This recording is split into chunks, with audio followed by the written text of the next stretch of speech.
And welcome everyone to today's webinar, Things You Didn't Know That Your NDR Could Do. I'm seeing some people are still joining, so we will wait for another 30 seconds before we get started.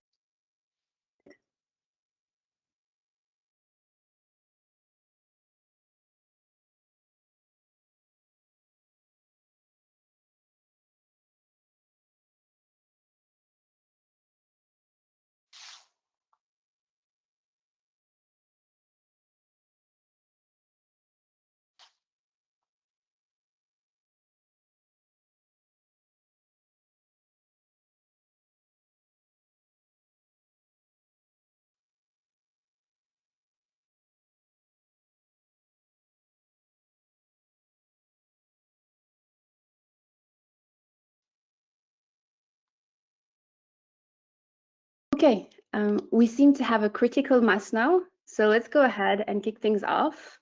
Hello again, and welcome to today's webinar, Things You Didn't Know That Your NDR Could Do. My name is Leticia, and I will be your moderator for today. So some quick housekeeping items before we start.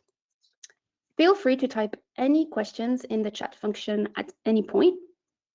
We'll have time for Q&A at the end of the session, and we'll be sending a link to the recording to everyone by email.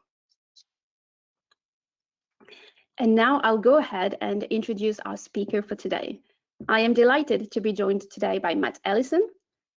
Matt is the Director of Sales Engineering at Corelight, and he has specialized in cybersecurity for over 15 years across endpoint, network, and user technologies. Matt has led teams in product management, product marketing, and technical sales. He has worked for various vendors, including Corelight, Symantec, Logarithm, and BAE Systems, and he's been helping organizations across EMEA and APAC understand how to best address their security challenges. And with that, I'll hand it over to you, Matt. Brilliant. Thanks, Leticia. Great to have you all on the call today. Thank you for giving us your time. And yeah, as Leticia said, this is going to be a very open webinar, so please stick your questions into the chat and I'll be delighted to get round to them at the end. So as you can guess from the title, this webinar is going to be talking about some of the things that you can use your NDR for that maybe you haven't considered.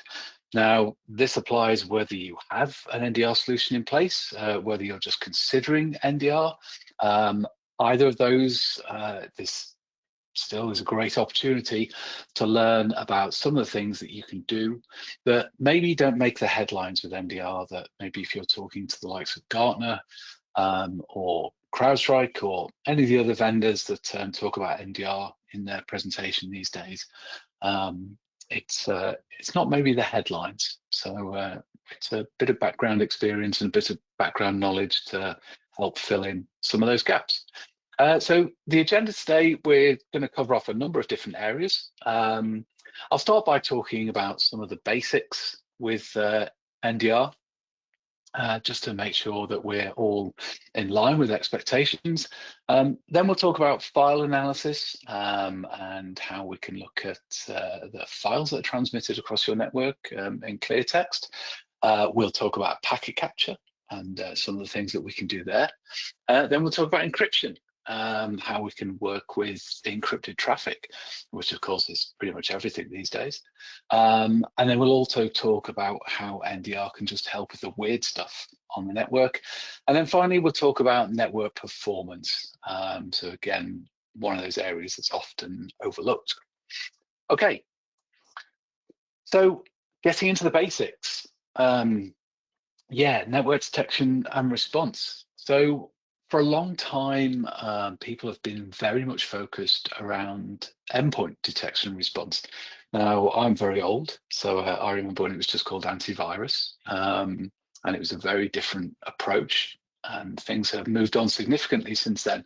But for a long time, there was the concept that if you had like a next generation firewall, if you had an intrusion detection solution, and you had an endpoint detection and response, then you were covered, because the belief was that if that any attackers, even if they did get into your network, you would be able to do as much kind of border protection as you could with the firewall and the intrusion detection.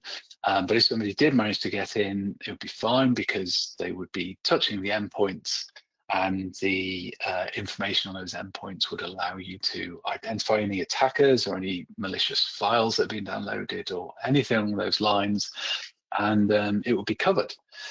But it's become increasingly aware over the last number of years that actually the attackers now are avoiding and evading EDR, and that actually we need to look at things slightly differently.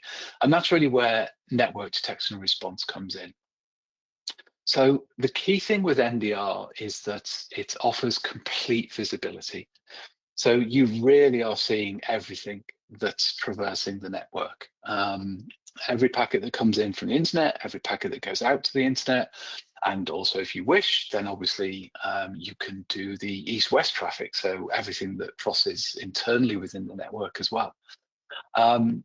Now, from the Corelight point of view, this is literally every packet under normal circumstances.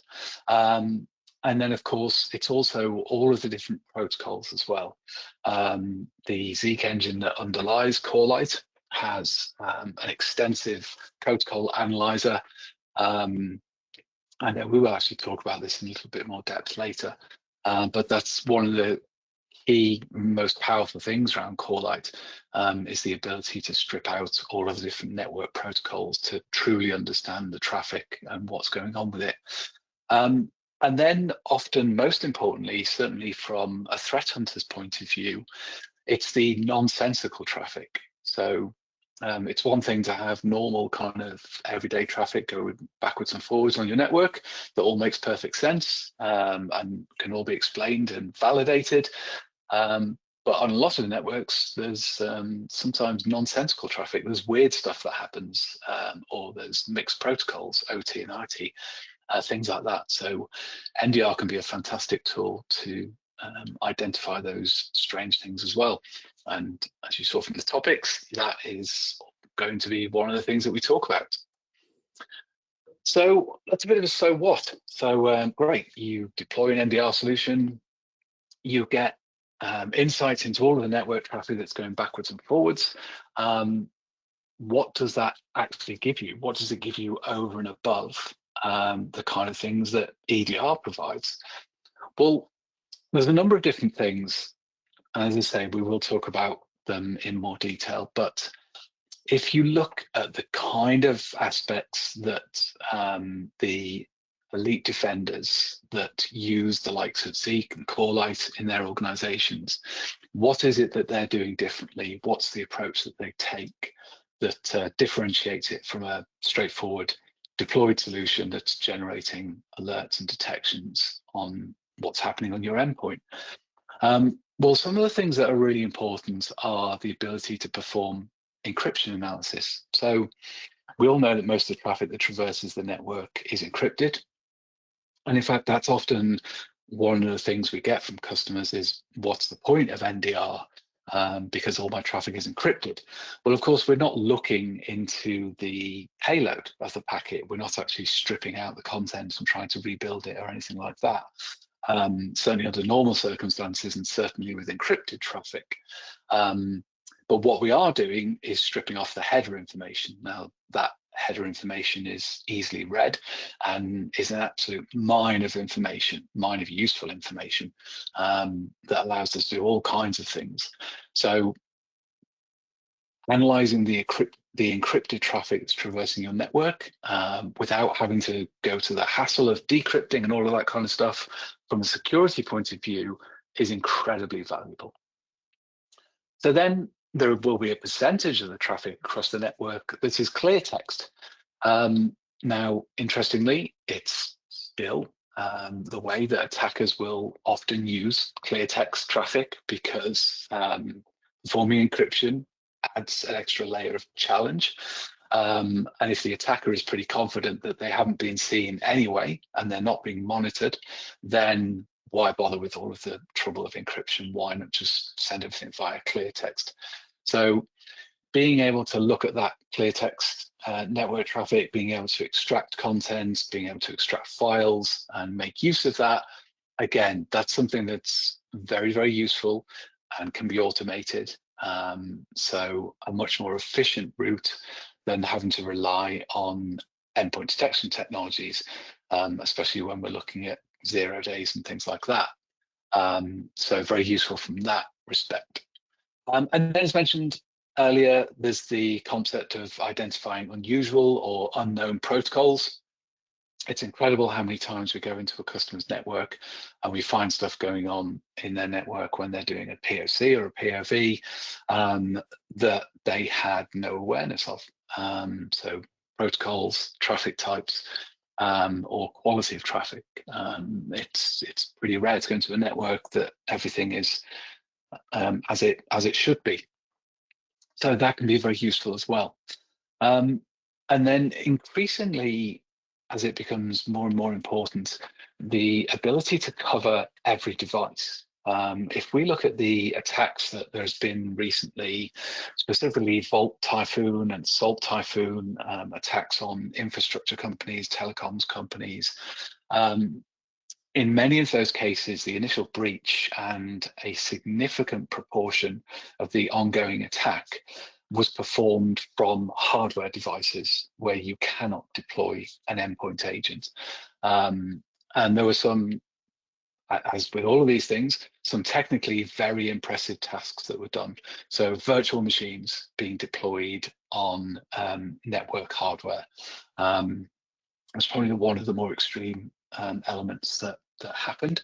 But certainly the ability to take advantage of unpatched hardware, to use that as the entry point into the network, and to then laterally move within the network, and then to use standard protocols such as SSH so that the traffic is completely obfuscated, and all of this completely evading and completely avoiding any EDR technology. So in all these cases, the EDR did not discover the attackers at all, because they didn't touch an endpoint that had EDR on it. Or if they did, they already had techniques in place to avoid triggering an alert from the EDR. So with NDR, because you're looking at that network traffic, you see everything, and that really does give you those unique insights into what's actually happening. Okay, so if we move past just the straightforward alerts and detections, which really fundamentally is what most people are looking at when they deploy an NDR solution, it's about the suricata signatures, it's about the Zika notices, it's about having that real-time analysis of your network traffic and having those alerts and detections posted in the dashboard so that they can be investigated. And that's an incredibly important part of NDR. It's usually the starting point for most companies, but at some point, being able to move past that and look at other things starts to become really interesting. So one of the things that we've added recently is our file analysis with YARA. So we had a number of customers that for quite some time, when they, sorry, let me take a step back. The underlying Zeek engine that Corelight deploys as part of our NDR, and that we are responsible for as the open source custodians, that has the ability to extract executables from clear text traffic and then drop that executable into a folder of your choosing. So for quite some time, we've had customers that have taken those files, dropped them into a sandbox, spun up the sandbox, done the analysis, and then worked out whether it's a malicious file or not.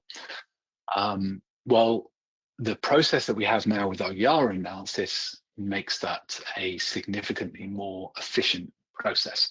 So this is a great opportunity to very quickly and very efficiently analyze any files that are transmitted via clear text, and quickly compare them to a YARA list, effectively a list of signatures, that will give you the analysis of what that file may be. So, as I say, we extract and identify those files if they're in clear text.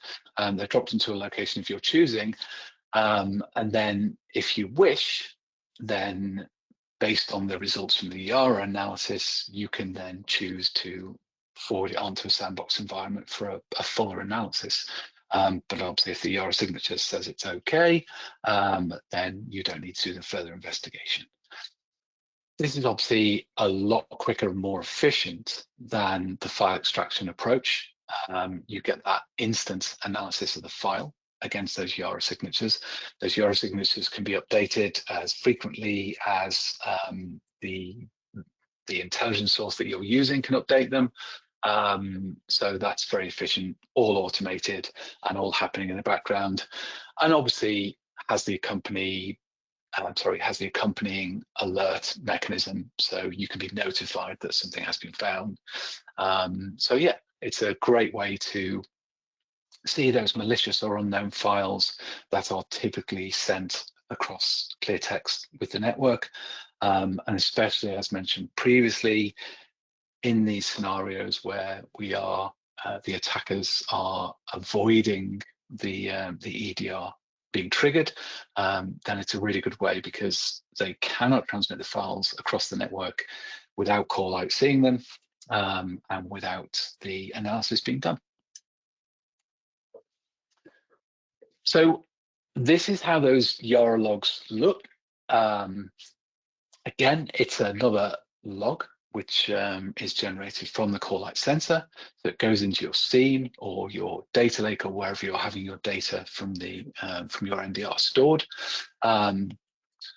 Very much like the typical approach of the Corelight logs, JSON format contains a huge amount of useful information that you can then use as part of your scene analysis for the rules, for the alerting, a number of different ways that we have customers already using it. So again, as with the typical approach with Corelight, we have the unique identifier. So that allows you to link this log to all of the other logs that were relevant to the transmission of this data. So the connection log, which forms the base of all of the logs being joined together for that particular network connection, but any other associated files as well, depending on how the file was transmitted, would all be linked. And then, of course, you have the source and destination addresses and ports, all of that useful information that you can use to further threat hunt and further look at what's happening across your network. And then a whole bunch of other information that really is quite useful, including the hashes for the file. So again, a really nice way that you can tie those in with maybe other tools you've got across the network, including, of course, your EDR. To be able to make use of those hashes and identify whether it's actually been seen anywhere else within the network.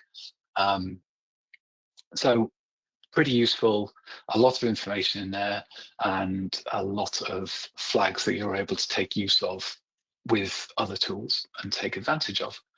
So yeah, so that's our file analysis. So something that's really not spoken about too much, but something that's very useful over and above the usual NDR analysis. So moving on to packet capture. Now, packet capture has been a kind of a stalwart of the security industry for quite a long time, and whether it's for compliance reasons, whether it's just through good practice, or whether it's just because the person in charge of the security team believes that it's really important. Full PCAP has been something that's been done by a lot of organizations for a long time. Now, obviously many years ago, full PCAP was fantastic. Not very much traffic was encrypted, so it was great to be able to go into the network packets, have a look, and actually see what's going on. Now, in today's world, that's not so much the case. Somewhere between 80 to 90% of network traffic is typically encrypted. So decrypting that payload in terms of network packets is pretty much impossible. So a huge amount of the network packets that are captured with a full packet capture really don't provide a huge amount of value. Yes, of course, they have the metadata in there, and that's something that can be made use of. But normally, under most packet capture solutions, that metadata isn't extracted. You know, the packets are stored in some kind of time-ordered fashion. So maybe subfolders for every minute, whatever it might be. So reassembling those packets, understanding the flow of those packets is actually very, very difficult. Plus, you can't get into the actual payload of the packet anyway. So packet capture is definitely great for compliance reasons. If you have to have it, you have to have it. But its value as a security tool or as a security analysis option is definitely diminishing. So one of the things here at Corelight that we offer is what we call smart packet capture. Now, the first thing is obviously that with Corelight and with an NDR solution, you're getting the value of extracting that metadata anyway. So for every packet, the metadata is being extracted and is being stored within your scene in a much more useful fashion anyway. You know, you have all that data to work with, to analyze, to search, to understand the flows. Everything's interconnected using the UID. So it's a very efficient and effective approach. But for those times where you do want the packets, where you do want that full packet capture, and you do want to be able to either investigate further or prove something, smart packet capture is very useful. So what we do in this scenario is effectively it's a trigger-based capture. So you define the triggers within Smart PCAP. So that might be something as simple as everything that's in clear text. If it's a clear text packet, I want it to be captured because I want to look into it and I want to understand what's going on. And there are other genuine reasons for that as well. The obvious ones are investigating for exfiltration, but also for PII data being transmitted in clear text. So often that information is extracted and then searches are run across it for credit card hashes, things like that. So an awful lot of useful stuff that can be done with capturing those clear text packets, or indeed you may wish to capture the packets that triggered a suricata alert. So for that alert, the packets that triggered it captured, they're stored, and then if you want to, you can investigate further and understand those packets as they were actually captured. The key thing here is that it reduces the volumes of storage that's utilized dramatically, and that's pretty obvious. So instead of just being forced to capture everything because you've got no way of filtering or changing what's done, in this fashion, you're just getting what's useful, what adds value, and what you can actually work with realistically. So for most of our customers that have deployed this, they've gone from maybe 1 or 2 days of packet capture, sometimes even less than that. We have had customers that have only been able to have hours of packet capture because of the size of their network. And in most cases, they've gone to months, or they've certainly been able to go to weeks with the smart packet capture because they're no longer capturing all of that junk traffic. It's just focused on the stuff that's important and they can actually work with. So a very efficient and very functional way of capturing data. So just to give you an understanding of how that works in the real world, here we have a suricata log, so relating to a suricata alert. And you will notice that towards the bottom there in that green box, we have the Smart PCAP URL. So this is an HTTPS link directly back to the captured packet that relates to this alert.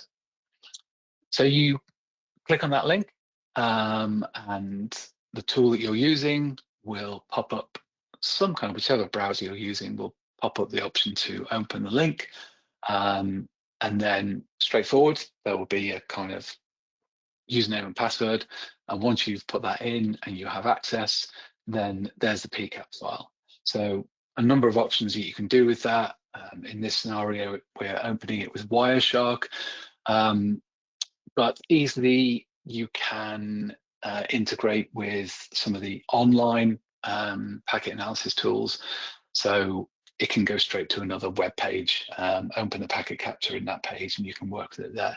So a number of different options, but that ease of pivoting from the alert to the packet capture to the tool so you can do the actual analysis, very efficient, works very, very smoothly, and is great for anybody that's used to that kind of approach of looking at alert and then wanting to look at the underlying packet capture. This is very effective, very efficient, and works really nicely. So yeah, that's SMART Packet. Next up, encrypted traffic. So we did a presentation a while ago, about a year ago actually, called Shake the Box, which went into a lot more detail around encrypted traffic and what we can actually do with encrypted traffic. As I say, often when we're talking to customers, this is one of those areas where there's kind of a belief that encryption devalues the network traffic and that you can't really do very much with it. But yeah, from our point of view, the opposite is actually true. The metadata within encrypted traffic actually offers incredible value and incredible insight into what's happening. So we have a dedicated set of inferences, we call them. So where we're actually going and looking at the information across encrypted traffic, we're analyzing it as it flows, and we can give you all kinds of insights. So there's a list of them there that obviously you can see. So the spacing between packets, a great way of understanding what's happening. Sequencing of timestamps is another one. It's interesting how when something is wrong with the encryption, obviously that timestamp sequencing doesn't happen properly. So if the network connection appears to be correct, but actually the underlying packets are not happening in the way they should, that can be a really good sign that the encryption has not gone through the correct handshake process, and that's often a sign of malware, as is the concept of encrypted traffic being transmitted without any handshake at all. That's again another kind of classic example of where the connection isn't actually a genuine proper encrypted connection. It's an artifice that's been created between a command and control server or somewhere that the attacker is dumping their content. So they are, because the techniques involved, they're basically fudging that encrypted connection. So it's all of that can be identified by looking at the metadata. So yeah, that leads to some very interesting analysis as well. Based on the flow of the packets, we can actually tell whether this is somebody sitting at a console typing over SSH or some other kind of similar protocol, or whether it's a machine interaction where it's two machines talking to each other.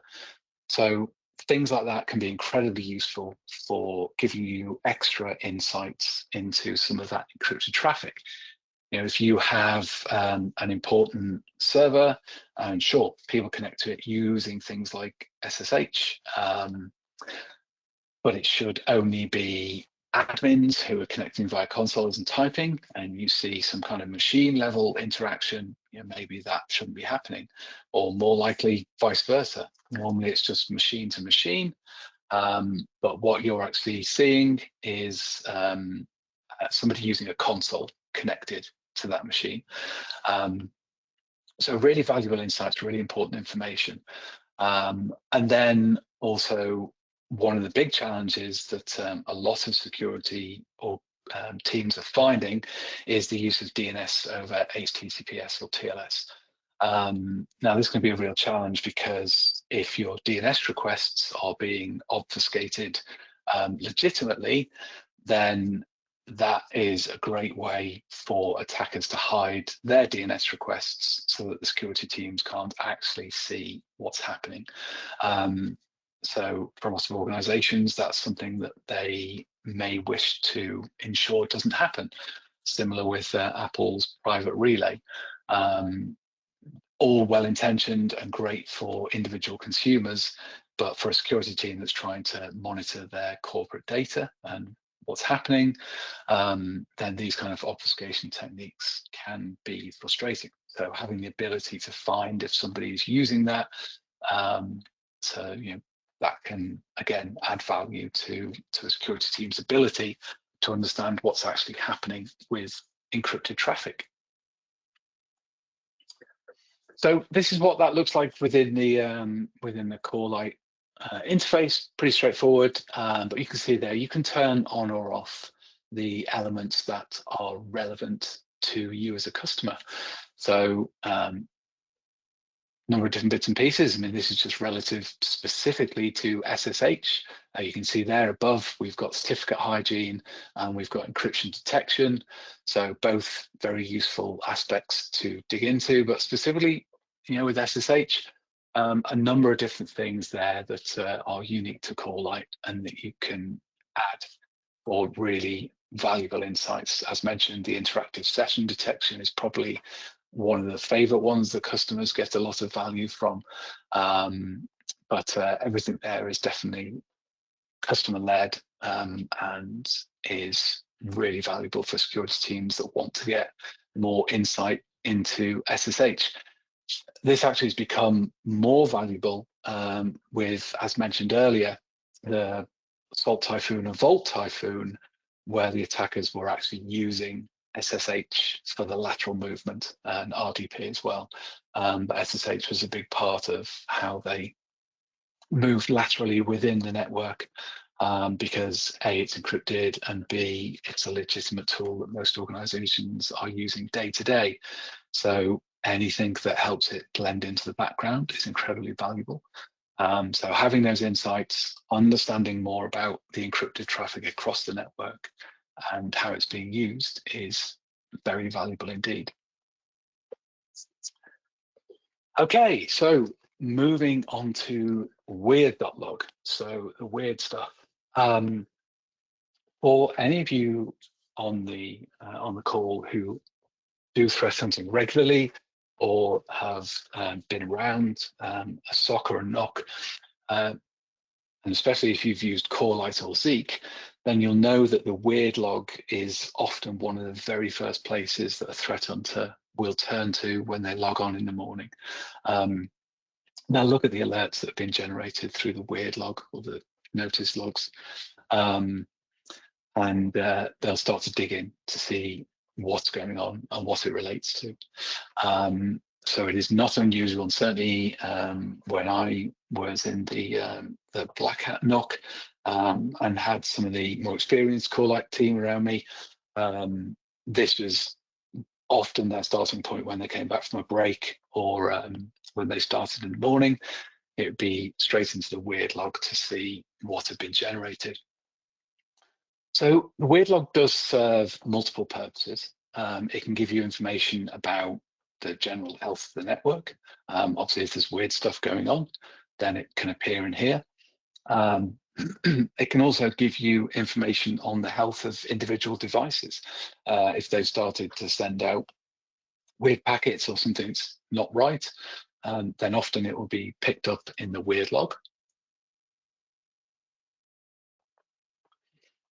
Frequently, you are going to find security threats.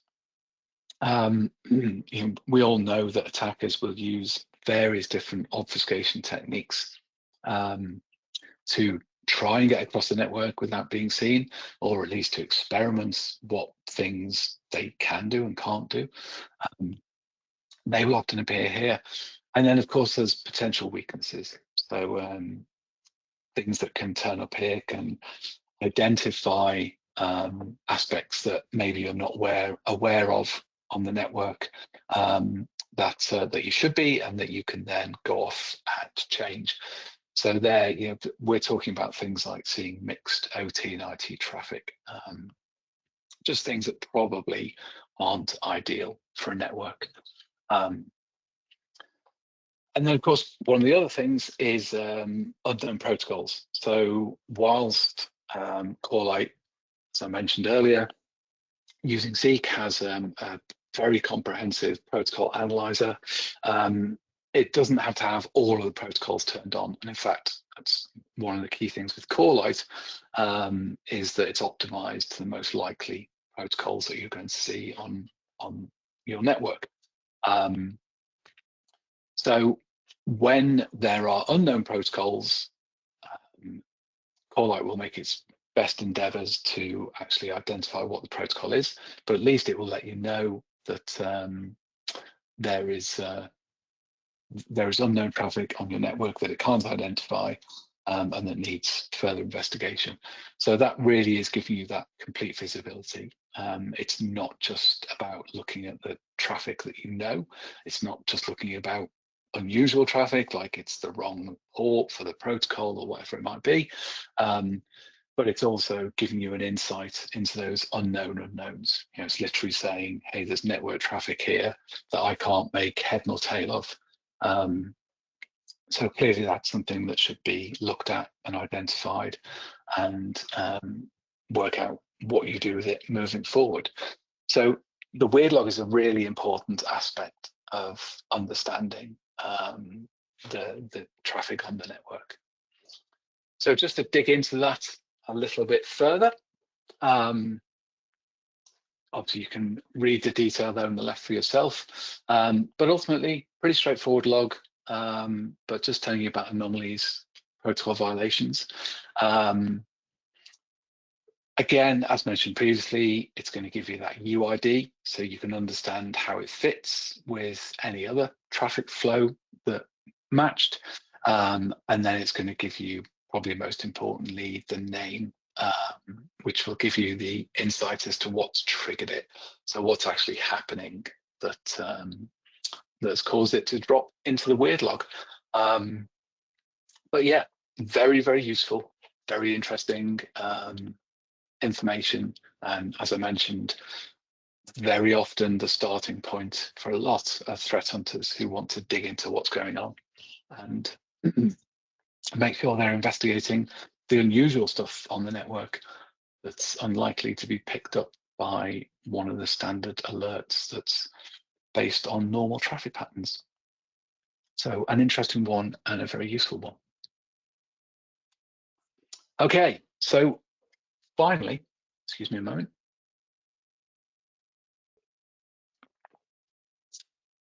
Finally, we come to network performance. This is a really interesting one because I think it's fair to say that most organizations, when they talk to Corelight, this obviously is not the primary consideration, and nor should it be. However, it can be an incredibly useful aspect of deploying Corelight, and it's one that when customers start to make use of it, they get an awful lot of value out of it. And interestingly, from an internal point of view at Corelight, whether we're doing a deployment, whether we're doing a POV, it's actually where our deployments start. So the first thing that we do when we deploy to a new customer is we analyze the network traffic, because we can't really get an effective deployment until we know exactly what the network traffic looks like, the quality of that network traffic, how clean and tidy it is, whether there's anything interesting or unusual about it. And it really helps both us and the customer get an insight into what's going on. So some of the reasons this is really important is that, well, firstly, you pay for what you consume. So Corelight licensing is based on the gigabits per second that are ingested into the sensor. So if you have a lot of messy traffic, a lot of like excess DNS requests, or other kind of weird things that generate high volumes of traffic, then that goes into your consumption, that goes into your license. So maybe it's not stuff that can be fixed at the network level, maybe it's stuff that that has to remain there, but at least with that analysis, then we can filter out the traffic that offers very little value. So typical kind of things are, we'll see repeated DNS requests for the same thing, but from different endpoints. And instead of going to a local DNS server, they're all going out to the internet. So you can see millions upon millions of DNS requests for the same thing every day. That's obviously unnecessary, and it's a known DNS and not very helpful, but maybe for some reason that can't be fixed internally. There's just no way of having a DNS server internally, or the choice has been made that you don't want to do that. So we drop them, and then you don't have to pay for that traffic, which is great. One of the things we also find is that, not to cast any aspersions, but sometimes the security teams and the networking teams maybe aren't as closely linked as they could be. And maybe sometimes it's easier for the networking team to add more hardware or add faster hardware than it is to actually understand the underlying traffic flow and actually fix it.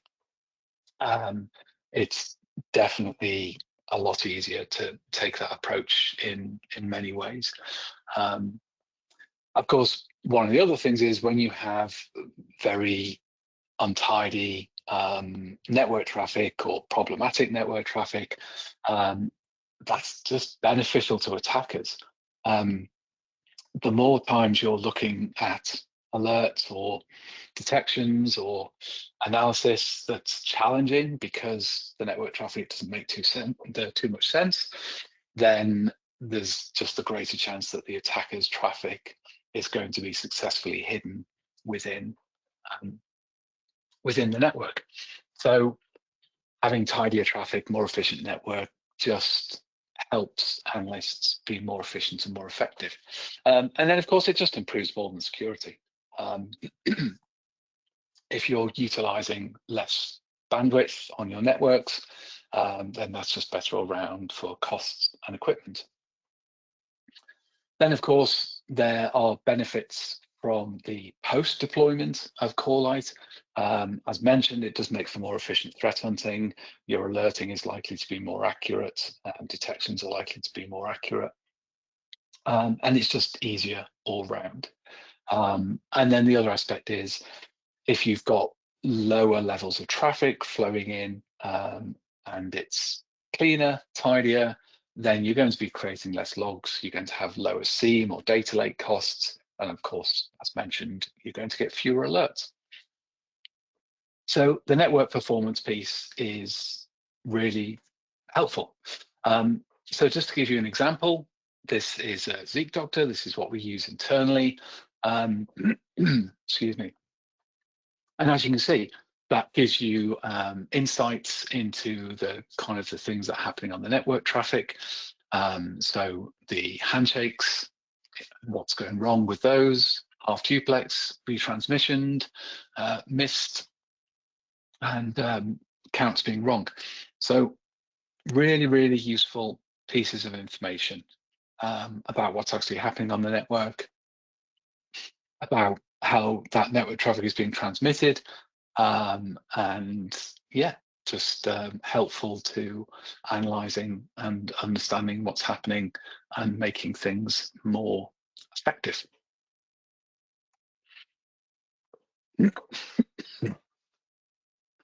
Okay, so to round up before we move on to questions, excuse me, let's talk about making it actionable. It's really important to consider these things. Data quality is really important. Having that quality of data going into your networks is really useful. Encryption is not the problem that many people see it as. In fact, we see it as just kind of almost not quite irrelevant, but We're not too bothered about getting into the packet payload. We look at the metadata, and encrypted traffic contains richer metadata than clear text traffic. So it's very useful, and it provides great insights for security architects. There's architectures around, let's rephrase that. New app architectures, so things like Kubernetes, they again shouldn't be seen as challenges to gathering network data. Likewise, content being in the cloud, all of those kind of things. They still have their own forms of network. You can still get the data out of them. You can still make use of that traffic flow. And all of that, as we've mentioned here, can go into understanding more beyond the straightforward networking, beyond the straightforward analysis of the packets, the alerting, and the detections. And the key thing there is down at the bottom. We know from experience that, and also from the way that Corelight works, it's impossible for the attackers to not leave traces of what they're doing. They literally have to use the network. They have to traverse the network. Those packets have to flow across the network. They will be captured by Corelight, by the NDR, and they will be processed, and they will be added into that rich evidence that's there to make use of. So whilst we've spoken about some of the extras and some of the other things that are beyond that, it doesn't change these fundamentals as to how things apply. So before we finish up with any questions that people have, I just want to talk about the webinar that we have. It's coming up on October the 21st. It's from Nacho. So if any of you have ever had the chance to meet Nacho, he's a fantastic guy. He's our director of data science, does some incredible stuff with our machine learning. Really, really super guy, super knowledgeable, but also very, very hands-on. So actually at the last London Black Hat, I was lucky enough to work with Nacho there in the NOC. And that's exactly what Nacho is going to be talking about. So how we leverage SEEP, Suricata, and our AI machine learning at Black Hat. That will be a phenomenal webinar. I strongly recommend attending it. As I say, Nacho is a super knowledgeable guy, really knows his stuff, and it'll be a fascinating insight as to how we look at network traffic in that unique scenario with the Black Hat NOC. So yeah, please go along to that. It'll be great. So other than that, thank you all for your time today. I hope that's been useful. I hope it's been it's given you some insights into looking beyond just the straightforward NDR network analysis and some of the other things that you can do when working with an NDR. But Leticia, if you're there, yeah, any questions, throw them my way. Yes, sounds good. Thank you, Matt. And I've also shared the link of the next webinar that you've just talked about in the chat. So the link to register. So I've been looking through questions. Thank you everyone for posting your questions in the chat. So the first question I want to pick is, how do I get my network team to understand the network performance results if they think it's all okay? Yeah, that's a great question. So yeah, this is actually a challenge that we have fairly frequently with customers. So the best approach we found is that kind of thing of you're wanting to help the network team. Now, typically the networking team will have their own analysis tools. They'll have things that they're using, but they're not necessarily looking at the data from a security point of view. So they may be looking at purely the performance. So they're working on the basis of, as long as the network is performing, sure, it might not be as perfectly tidy with the back and forth and the way things are flowing. So one of the challenges we'll often see is companies will have multi-route networks. So a request can go out one way, but it can come back another way. Now, depending on how that data is being collected for us, it can look like it's broken, and the two aren't connected up.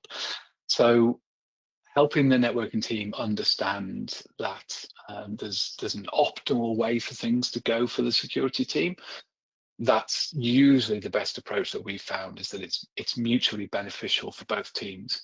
But yeah, it doesn't always work out that way. But that's definitely the approach that I found has worked the best, is just to talk to them, understand their point of view, understand what they're seeing, making sure they agree. And often we find that once they start to pay attention, they actually find the information that comes from the NDR really useful, because it can often give greater depth of analysis than their standard kind of vendor provided management tools do. So yeah, usually it is mutually beneficial. Just have to be willing to talk to them. Great, thanks, Matt. Next question is there any real benefit in analyzing encrypted traffic if you can't see the content of the packets? Yeah, so this is the question we do get a lot, and it tends to definitely be associated with those folks that are big believers in full packet capture. I mean, obviously, I'm sure we've all been to events where we've seen people with T-shirts and stickers that, you know, full PCAP or it didn't happen, that kind of thing. And yeah, I do understand that kind of approach, but as I briefly mentioned during the presentation, the fact of the matter is that encryption gives us a fascinating insight, because we know that for encryption to be true and proper, it has to follow a certain process. You have to have that handshake, the back and forth. That has to happen in a very specific order. It can't happen out of order. So it has to happen in a certain way. It has to happen very succinctly, and certain information has to be exchanged. So we get fascinating insights into not just the actual handshake to make sure that the encrypted session is legitimate, but the certificates that are actually used. So, you know, we can give insights into, was a weak cipher used? Was it a self-signed certificate?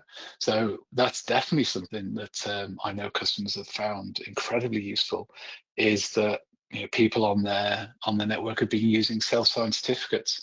So digging into that and understanding why that's happening and what it's being done for, or indeed, you know, companies, some piece of software that just hasn't been done as effectively as it could, or is using out-of-date ciphers. So yeah, there is a ton of information in analysing the headers for encrypted traffic, even though I do appreciate that the actual contents of that packet is unreadable and can't be worked with. Great, we probably have time for one more. So the question is, shouldn't I have to do full PCAP all the time to be sure I have everything? Yeah, and do you know what? So the answer is that for some people, the answer is going to be yes. There are some folks that, for whatever reason, whether it's their interpretation of their compliance requirements, or whether it's literally what they have to do for compliance, there are some folks that absolutely, they will just believe that they have to do full packet capture and there is no other alternative. And that's great. I think it starts to get a little bit quirky around the concept of, well, how long do you have to keep that full packet capture for? Because the volumes of data involved are typically vast.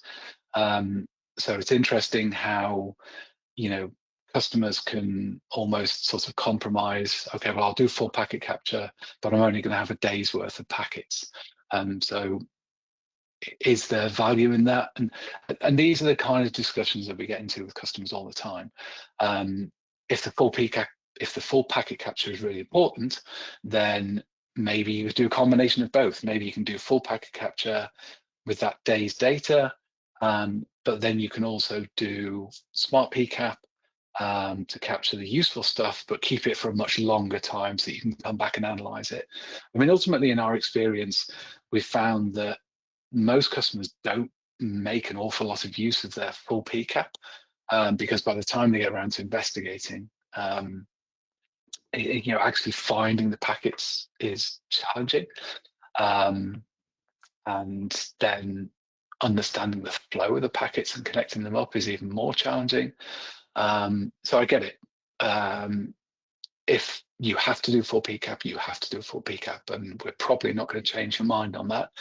But if you do have flexibility and we can think about alternatives and making stuff more useful, then I think SMART PCAP has proven itself to be incredibly valuable for those customers that have taken it, and they massively prefer it to what they were doing previously. So in that respect, it's a win. But yeah, we've also had customers that are kind of, nope, we don't want to do it. So we're just going to do full PCAP. Great. Well, that's all we have time for today. Thank you to everyone that joined the session, and we hope to see you again on our upcoming session on October 21st.